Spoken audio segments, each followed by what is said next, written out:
Madam madam, এই ব্যাগটা না পাওয়া গেছে, পুরো টাকায় ভর্তি। এই পার্সটা পাওয়া গেছে আর এটা পুরো টাকায় ভর্তি। কোথায় পেলে তুমি এটা? ম্যাডাম, আমাদের অফিসের ওয়েটিং এরিয়াতে কোনো গেস্ট মনে ভুল করে ফেলে গেছে। আমি ব্যাগটা খুলে দেখেছিলাম কার এটা দেখার জন্য, কিন্তু ব্যাগে আমি দেখলাম শুধু টাকাই আছে, আর কিছুই নেই। তুমি দেখেছো ঠিক করে কত টাকা আছে এখানে? হ্যাঁ ম্যাডাম, যাতে সমস্যা না হয় তাই আমি দেখে রেখেছি। 20,000 টাকা আছে ওর মধ্যে। আচ্ছা,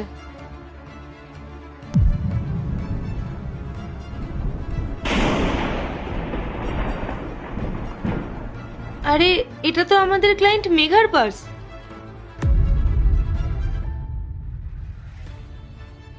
হ্যাঁ মেঘা, আসলে তোমার একটা পার্স আমাদের এখানে পাওয়া গেছে। ও শিট, হ্যাঁ হ্যাঁ, আমি তো ভুলেই গেছিলাম। পার্সে অনেকগুলো টাকাও আছে। কিছু ইম্পর্টেন্ট কাজের জন্য ক্যাশ নিয়ে বেরিয়েছিলাম, ওই 25,000 টাকার মতো। কাজের প্রেশারে না আমার মাথা থেকে একদম বেরিয়ে গেছিল। আচ্ছা ঠিক আছে, আমি অফিসে আছি, তুমি অফিসে এসে পার্সটা নিয়ে যাও। 25,000? গোপাল, তুমি অফিস থেকে এখন কোথাও যাবে না, আমি একটু কাজে বাইরে যাচ্ছি, ফিরে এসে আমি তোমাকে ডাকছি আমার কেবিনে, এসে দেখা করো।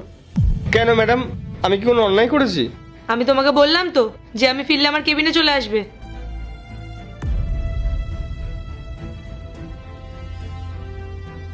হে ভগবান, উপকার করতে গিয়ে এটা কি হয়ে গেল?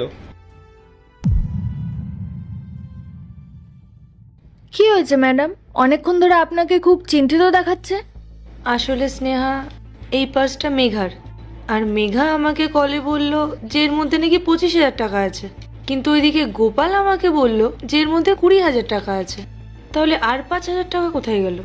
ম্যাডাম, মিস মেঘা আমাদের ক্লায়েন্ট, উনি তো আর মিথ্যে কথা বলবেন না। আরে গরিব মানুষদের না একদম বিশ্বাস করা যায় না। হয়তো দেখেছে যে এটাই ভালো সুযোগ, কিছু টাকা সরিয়ে নি, কেউ বুঝতেই পারবে না।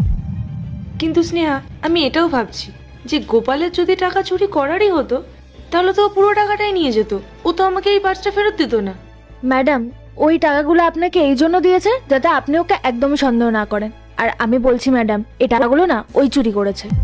ঠিক আছে স্নেহা, তুমি যাও গিয়ে গোপালকে ডেকে নিয়ে এসো। ওকে। গোপাল, তুমি আমাকে বললে যে এই পার্সে নাকি 20,000 টাকা আছে, কিন্তু ক্লায়েন্ট মেঘা আমাকে বললো যেখানে নাকি 25,000 টাকা আছে, তাহলে আর 5,000 টাকা কোথায় গেল?